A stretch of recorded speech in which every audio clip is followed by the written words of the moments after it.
Hello friends, HRM के कुछ और इंपॉर्टेंट क्वेश्चन आंसर्स को हम आज डिस्कस करेंगे। इसमें हमारा पहला क्वेश्चन है, व्हाट इज लर्निंग प्रोसेस। तो लर्निंग प्रोसेस को हम तीन तरह से जो है डिफाइन कर सकते हैं, तीन तरह से उसको क्लासिफाई कर सकते हैं। पहला आ जाएगा आपका ऑडिटरी, दूसरा आ जाएगा विजुअल और तीसरा आ जाएगा हमारा किनेस्थेटिक। तो हर तरह की जो तीन तरह की हमने कैरेक्टरिस्टिक्स देखी, तो इनके बारे में तीन तरह की हमने कैटेगरी देखी, अब हम इनके बारे में कैरेक्टरिस्टिक्स देखेंगे। ठीक है, तो ऑडिटरी मतलब लिसन, सुन के। विजुअल मतलब देख के। किनेस्थेटिक हो जाएगा करने से, काम करने से। ठीक है, तो तीन तरह से जो है हम सीखते हैं, सुनने से, देखने से और काम करने से भी हम सीखते हैं। तो लर्निंग प्रोसेस में हमारी ये तीन कैटेगरीज इसमें आ जाएंगी। तो जो पहला हमारा ऑडिटरी हो जाएगा, इसमें हो जाएगा here. learn best through hearing using their ears and voice. These learner remember what they hear and remember by talking aloud, like to talk through a concept, enjoy class discussion. अब इसमें क्या हो रहा है, ऑडिटरी में क्या होगा कि आप सुन रहे हैं। ठीक है, आप सुन रहे हैं, वॉइस है, बहुत लाउड नॉइज है। ठीक है, और मतलब जैसे क्लास में कोई डिस्कशन चल रहा है, कोई ओपन डिस्कशन है जिसमें आप लाउडली बात कर रहे हैं, एक दूसरे से डिस्कस कर रहे हैं, तो सुनने से आप सीख रहे हैं। तो वो हो जाएगा हमारा पहले वाला लर्निंग प्रोसेस, जिसको ऑडिटरी का नाम दिया है। दूसरा आता है विजुअल, देख के। लर्न बेस्ट थ्रू सीइंग, मतलब देखने से भी हम बहुत चीजें सीखते हैं। This learner remember seeing things written down, enjoy pictures of what is describe. कोई पिक्चर आप देख रहे हैं, कुछ लिखा आप उसको पढ़ रहे हैं, like written assignment instructions, observe the physical elements of teaching situations. कोई पढ़ा रहा है तो मतलब आप देख के जो है सीख रहे हैं। ठीक है, कुछ आपके पास डायग्राम है, पिक्चर, उसको आप देख रहे हैं, या कुछ आपके पास लिखा हुआ है उसको आप पढ़ रहे हैं और उससे आप सीख रहे हैं। तो आपका सेकंड लर्निंग हो जाएगा, जिसको हमने विजुअल का नाम दिया। तीसरा आता है आपका किनेस्थेटिक, यानी to do. Learn best through doing. जब आप कोई काम करते हैं ना, जैसे आपको कुछ सीखना है, मान लीजिए आप ऑफिस में आप काम कर रहे हैं, सच में आप ये काम, ये वाला प्रोसेस कर रहे हैं, इससे आप सीख भी रहे हैं और साथ साथ आप काम भी कर रहे हैं। तो करने से भी, डू से भी आप जो है काम को सीखते हैं।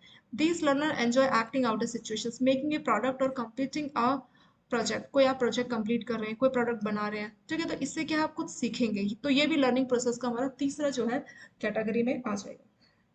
बोलने से, सॉरी, सुनने से, देखने से और काम करने से जो है हम सीखते हैं। तो यही हमारे लर्निंग प्रोसेस का हिस्सा है। अब किस किस्म कितना परसेंट जो है सीखते हैं, तो वो एक बार देखते हैं। वी लर्न, टेस्ट से 1% हम याद करते हैं, टच से 1.5%, स्मेल से 3.5%, हियर सुनने से 11%, देखने से 83%। तो देख लीजिए, सिर्फ आप जो देख रहे हैं ना, जो आप ऑब्जर्व कर रहे हैं, तो उससे आप कितना लर्निंग करते हैं, 83%। उसके बाद सेकंड नंबर पे आपका सुनना आता है। तो सबसे ज्यादा देखना जरूरी है। ठीक है, जो आप देख रहे हैं उससे आप बहुत कुछ सीख जाते हैं, और 11% आप सुनने से सीखते हैं। बाकी स्मेल, टेस्ट और टच से बहुत कम कॉन्ट्रीब्यूशन इसमें आ गया। फिर रिमेंबर, 10% जो हम रीड करते हैं उससे हम 10% सीखते हैं, 20% हम सीखते हैं जब हम सुनते हैं, जब हम देखते हैं तो 30%। ठीक है, ये रिमेंबर की बात है और ये लर्न, ये सीखने की बात है और ये याद रखने की बात है, रिमेंबर की। 50% व्हाट वी सी, जब हम देखते हैं और सुनते हैं तो उसमें हमें 50% याद रहता है। जब हम कुछ बोलते हैं तो 80% याद रहते हैं। और जब हम काम करते हैं, वी से एज वी एक्ट, तो हमें 90% याद रहता है। तो सबसे ज्यादा जब हम काम कर रहे हैं, सीख रहे हैं, तब हमें सबसे ज्यादा इसमें चीजें याद रहती है। यहाँ पे आपको अच्छे से एक और परसेंट दिखा रखा है। देखने से 75%, हियरिंग से 13%, टच स्मेल टेस्ट का ये आ गया। ज़्यादातर लर्निंग जो है आपकी साइट से होती है, और अगर हम साइट और हियरिंग इन दोनों को कॉम्बिनेशन कर दें, सो इन दोनों को मिला के ही हमारा साइट और हियर का जो कॉम्बिनेशन है वो 88% है। तो सबसे ज़्यादा हम देखने से और सुनने से जो है सीखते हैं। तो वही चीज़ इसमें बताई गई है लर्निंग प्रोसेस में, इसी बारे में बात किया गया। ठीक है, तो साइट और हियरिंग से हमारा 88% तक का जो है कॉन्ट्रीब्यूशन आता है। फिर यहाँ पे बोला है कि all learning comes through from perception which are directed to brain. Perception मतलब जो आप महसूस करते हैं, तो आपके दिमाग को सिग्नल जाता है आपके 5 सेंसेस से, sight, hearing, touch, smell, taste से। और जो साइकोलॉजिस्ट है, तो उन्होंने देखा कि जो लर्निंग प्रोसेस है सबसे फास्ट किस वजह से होता है, through more than one sense. मतलब अगर एक साथ आप सेंस इस्तेमाल कर रहे हैं, जैसे सुनना, देखना एक साथ हो गया ना, तो अगर एक साथ आप इस्तेमाल कर रहे हैं तो आपका जो लर्निंग प्रोसेस है वो काफ़ी ज़्यादा फास्ट हो जाता है। तो ये भी जो है रिसर्च किया गया। तो चलिए, ये हमारा क्वेश्चन हो गया इसके ऊपर, लर्निंग प्रोसेस के ऊपर। ठीक है, चलिए अब हम नेक्स्ट क्वेश्चन पे जाएंगे। इसमें what is collective bargaining. Collective bargaining क्या होता है। Collective bargaining implies joint negotiations of dispute between management representative on one side and employee on the other। Collective bargaining का मतलब हो रहा है कि आपके जो एम्प्लॉयज हैं उनका एक रिप्रेजेंटेटिव है। ठीक है, यूनियन मान लीजिए एम्प्लॉय को रिप्रेजेंट कर रही है, ऐसे जो मैनेजमेंट है उनको कोई मान लीजिए एक रिप्रेजेंट कर रहा है। तो दोनों के रिप्रेजेंटेटिव के बीच में जो है नेगोशिएशन चल रहा है। ठीक है, किसको लेके, जो उनकी डिमांड्स है उसको लेकर नेगोशिएशन चल रहा है। जैसे अभी आपका सेटलमेंट रहता है, बैंकों का बाईपार्टी सेटलमेंट रहता है, जिसमें उनका सैलरी जो है इंक्रीज होगा हर 5 साल में। तो इनके बीच में भी क्या होता है, एक तरीके की बार्गेनिंग होती है, कलेक्टिव बार्गेनिंग होती है, जिसमें हमारे यूनियन के रिप्रेजेंटेटिव मतलब एसोसिएशन सॉरी एम्प्लॉय को जो है यूनियन रिप्रेजेंट करता है ना, तो यूनियन रहेंगे वहाँ पे, और जो है हमारी ऑर्गेनाइजेशन जो मैनेजमेंट है उनके भी रिप्रेजेंटेटिव रहते हैं, और मिलके जो है वो बार्गेनिंग करते हैं, और फिर एक फाइनल रिजल्ट इसमें आता है। तो वही आपका कलेक्टिव बार्गेनिंग हो गया, जिसमें किसी भी इशू को लेके आपके मैनेजमेंट एक तरफ रहेंगे और एम्प्लॉयज दूसरी तरफ रहेंगे, और उनके बीच में डिस्प्यूट जो है उसका लेके नेगोशिएशन किया जाएगा।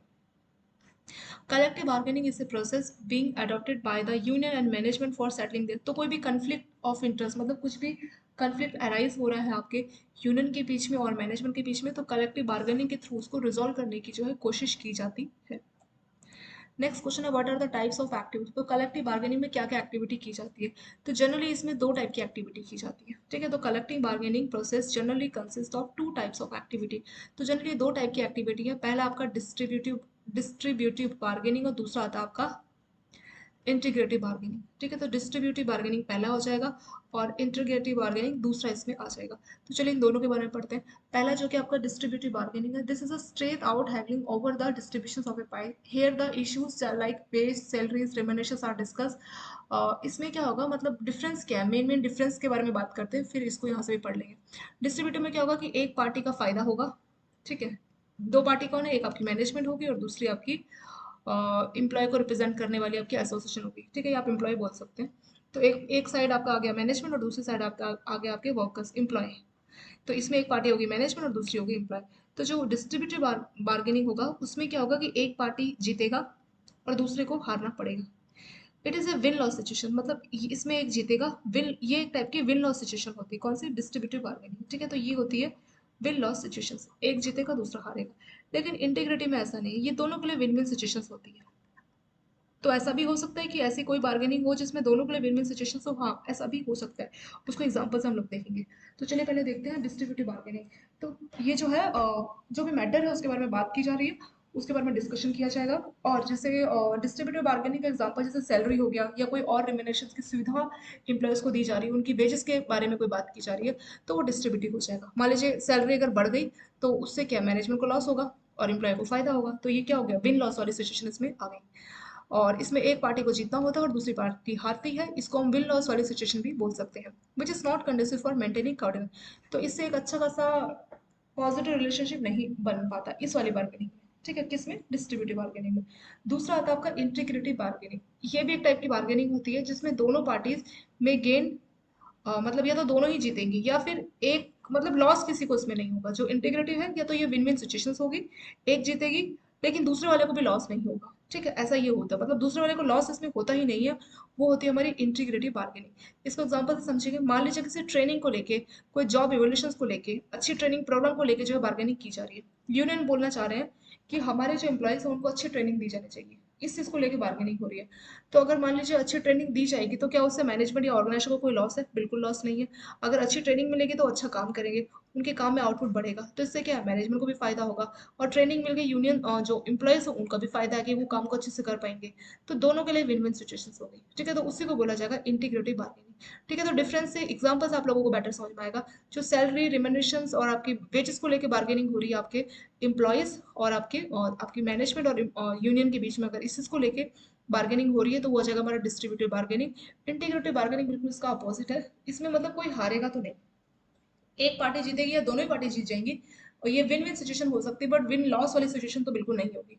मतलब भले इसमें एक पार्टी जीत जाए बट दूसरे वाले को हार का सामना भी नहीं करना पड़ेगा। जैसे इसमें मान लीजिए यूनियन जो है मैनेजमेंट मान गई कि ठीक है चलो आपको ट्रेनिंग दे दी जाएगी, तो इसमें मैनेजमेंट को देखा जाए उनके लिए कोई लॉस तो नहीं हुआ है, क्योंकि अगर ट्रेनिंग मिलेगी तो एम्प्लॉयज का भी फायदा है और साथ साथ मैनेजमेंट का भी फायदा है। तो इसी को बोला जाता है इंटीग्रेटिव बार्गेनिंग।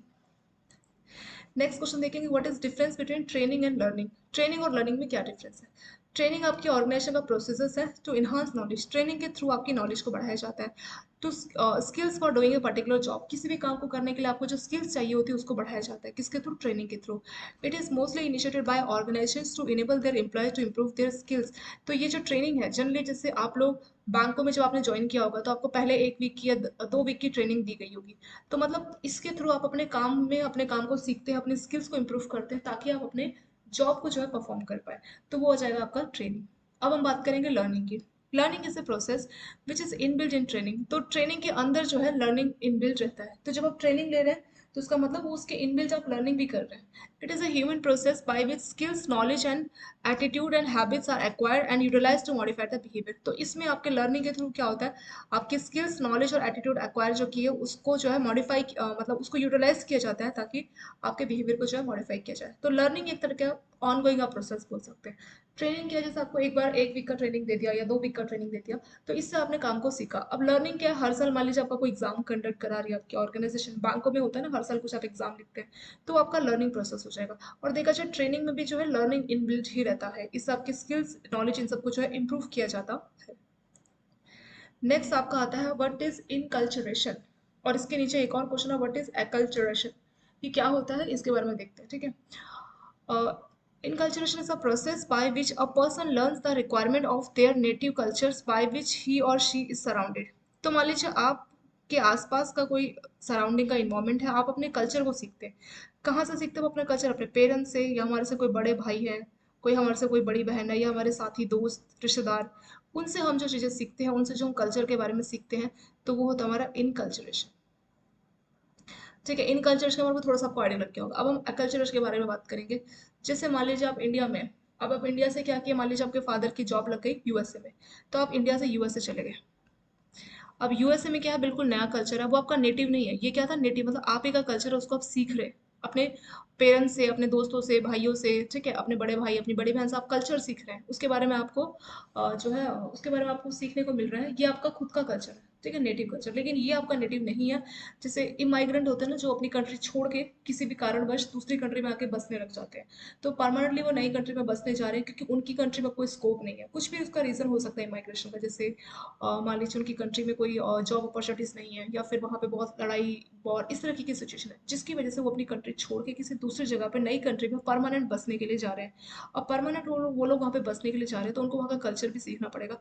तो उनके लिए ये प्रोसेस हो जाएगा अकल्चरेशन, यानी ये इनके लिए नेटिव नहीं था। नेटिव कौन सा था, जहाँ पे आप पले बड़े हैं, जहाँ पे आप रहे हैं, तो वहाँ अगर वहाँ की चीज़ें आप अपने बड़ों से उन सबसे सीख रहे हैं तो आपका नेटिव आ जाएगा। लेकिन अकल्चरेशन में ऐसा नहीं होता। हम कहीं नई जगह जा रहे हैं, स्पेशली अगर आपको एग्रीकल्चर याद रखना है, तो आप दिमाग में माइग्रेशन जो होता है ना, माइग्रेंट वर्कर्स या कोई लोग माइग्रेट कर जाते हैं, तो उनके बारे में सोचिए कि वो जिस जगह पे माइग्रेट करेंगे वो लोग वहाँ का कल्चर सीखते हैं, तो उसी प्रोसेस को बोला जाता है अकल्चरेशन। ठीक है, तो यही है इनकल्चरेशन और अकल्चरेशन। अब चलिए यहाँ से पढ़ भी लेते हैं क्या लिखा हुआ है यहाँ पे।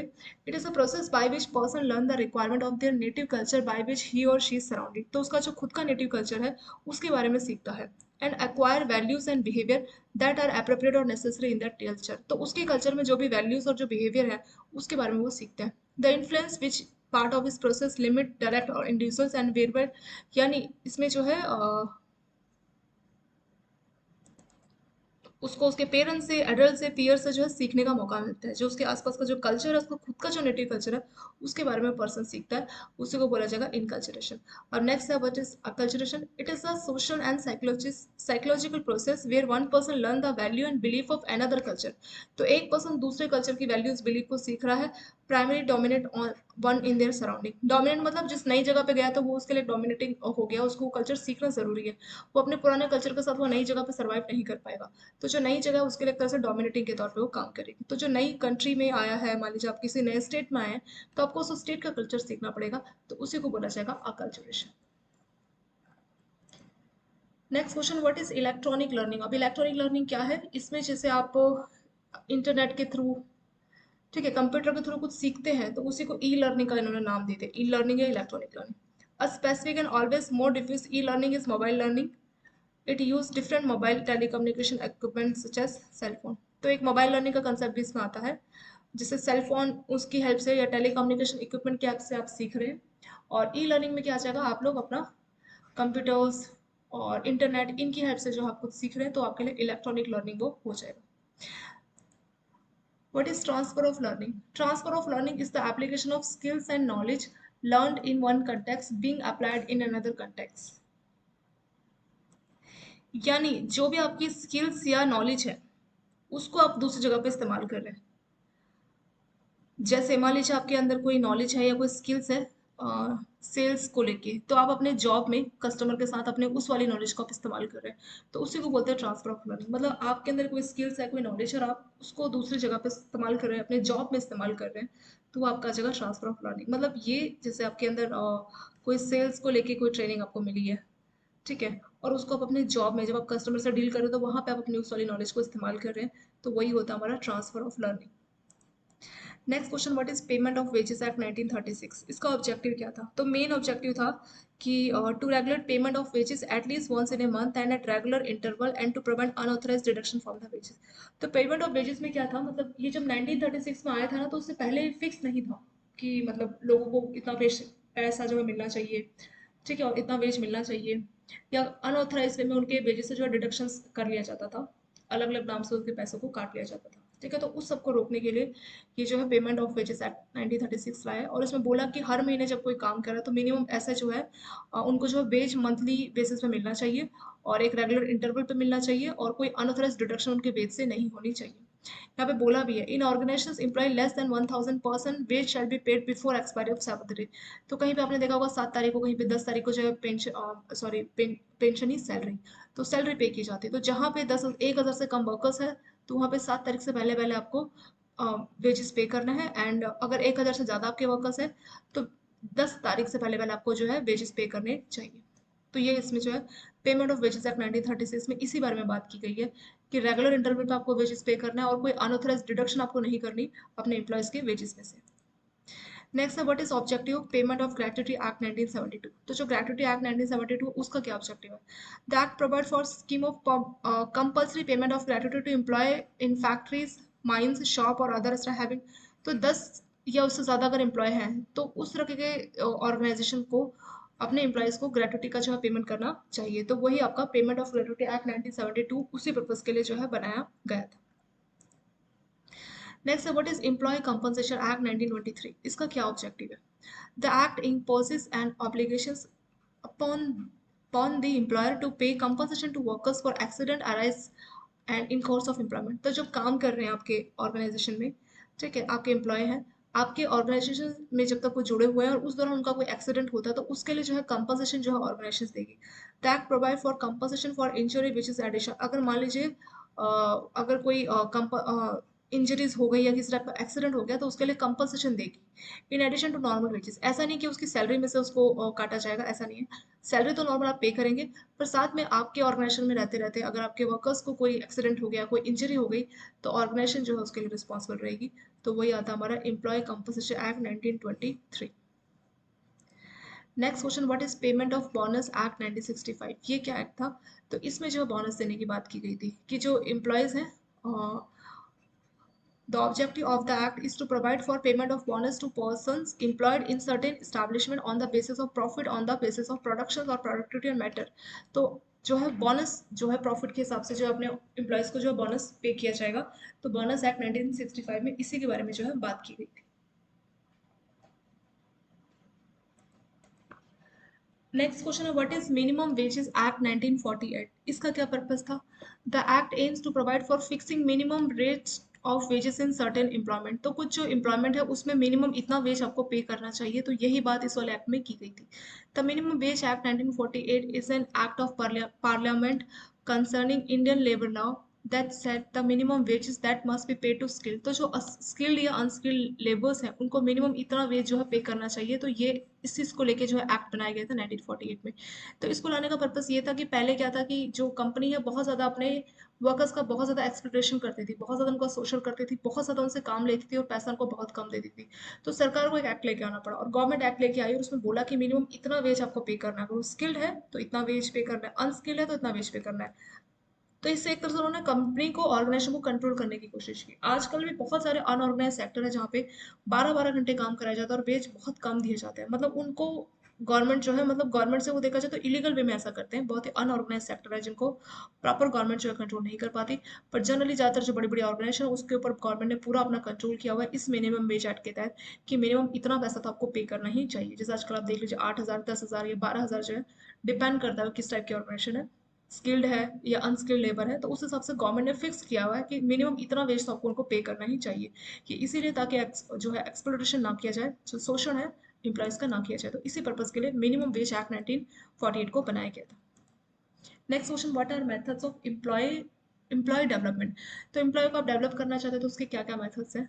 ठीक है, तो कई सारे मेथड्स हैं, आप उनको ट्रेनिंग दे सकते हैं। जैसा कि मैंने आपको बताया था कि जैसे आप लोग बैंक जब आप लोगों ने ज्वाइन की तो आपने 1 या 2 वीक की ट्रेनिंग की होगी, तभी आप लोग बैंक को ज्वाइन किए होंगे। तो ये आपको डेवलप करने के लिए किया था। ऐसी कोचिंग भी आप दे सकते हैं, मेंटरिंग के प्रोग्राम होते हैं, जॉब रोटेशन या on the job training. Job rotation में क्या होता है कि जैसे मान लीजिए 2 काउंटर है, एक कैश काउंटर है और एक केवाईसी या अकाउंट ओपनिंग काउंटर है। तो 3 महीने में 6 महीने में इनकी सीट बदल जाती है, तो उसी को बोला जाता है जॉब रोटेशन। तो जॉब रोटेशन का फायदा क्या होता है, इसका सबसे बड़ा फायदा ये है कि आप अपने काम अपनी सीट का काम भी सीखते हैं और पड़ोसी वाले सीट का काम भी सीखते हैं। ठीक है, तो 2 फायदे इसमें होते हैं। तो डबल सीट के काम से क्या होगा कि अगर आप कभी छुट्टी में चले गए तो आपका जो साथी है वो आपके काम को समझता है, वो आपको काम को कर सकता है। या इसके और भी कई सारे फायदे हैं कि हमारी नॉलेज जो है बढ़ती है, हमारे को जो है डेवलप किया जाता है, हमें अपने काम को जो है बेटर वे में सीखने के लिए हमें डेवलप किया जाता है। ऐसे on the job training, on the job training में मतलब आप काम भी कर रहे हैं और साथ साथ सीख भी रहे हैं, आपको ट्रेनिंग भी मिल रहा है और काम भी कर रहे हैं, तो वही आ जाएगा आपका ऑन द जॉब ट्रेनिंग। ऐसे सिमुलेशंस या सेल्फ स्टडी, तो ये सारे तरीके हैं जिनसे एम्प्लॉयज़ को जो है डेवलप किया जाता है। तो ये सारे हमारे एम्प्लॉय डेवलपमेंट के ये सारे हमारे मेथड्स इसमें आ गए। चलिए, इसके साथ ये वाला पार्ट भी आपका हो गया कंप्लीट। कुछ और इंपॉर्टेंट क्वेश्चन आंसर्स को हमारे वाले वीडियोस में डिस्कस करेंगे। ये जितने भी क्वेश्चन आंसर्स है 400 के आसपास एचआरएम के मोस्ट इंपॉर्टेंट क्वेश्चन आंसर्स, ये आपको 2 हैंड्स के यहाँ पे मिल जाएंगे। आप लोग ऐप डाउनलोड करके इन क्वेश्चन आंसर्स को अवेल कर लीजिए, क्योंकि जो वीडियोस है मैंने सारे क्वेश्चन आंसर्स को लेकर नहीं बनाई है, मैंने सिर्फ कुछ इंपॉर्टेंट क्वेश्चन आंसर्स ही छाटे। और भी बहुत सारे क्वेश्चन जो आपको कवर करने चाहिए एग्जाम के लिए, वो आपको 2 हैंड्स ऐप से मिल जाएंगे, उसे डाउनलोड करके आप लोग उसको अवेल कर सकते हैं। Okay, thank you so much for watching this video.